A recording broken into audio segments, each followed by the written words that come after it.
introduce you to Janine Antoinette Pritchard, a Dutch politician and diplomat serving as special representative of the Secretary General for the United Nations Assistant Mission for Iraq since November the 1st, 2018.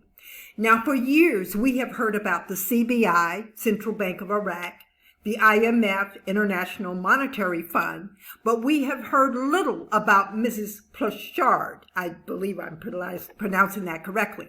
She recently gave a report at the UN via internet. It seems she's been working behind the scene for a couple of years doing what's best for Iraq and Iraq's growth. She has held extremely high political positions in the Netherlands, including being one of the first, well, not one, but the first woman ever to be appointed as the Minister of Defense in the Netherlands.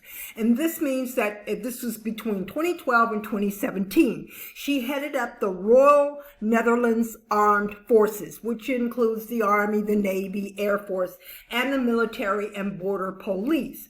So you might say she knows a thing or two about war and military strategy.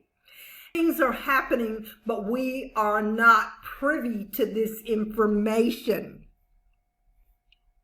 What I'd like for you to do, please, is let's listen to the UN's representative to or for Iraq. Now, she made this report on November the 24th of 2020.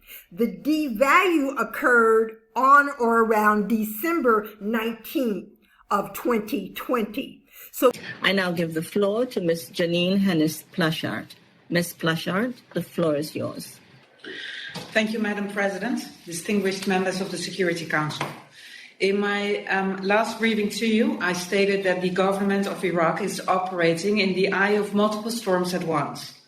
From the onset, I would like to emphasize that this very much remains the case.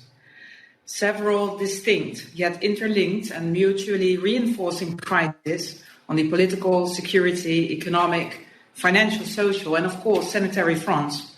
These crises continue to force the hand of the government, pressing it into a reactive crisis management mode. And while all of us hope for the beginning of a global recovery from the COVID-19 pandemic, it is clear that its devastating effects can unfortunately be expected to last.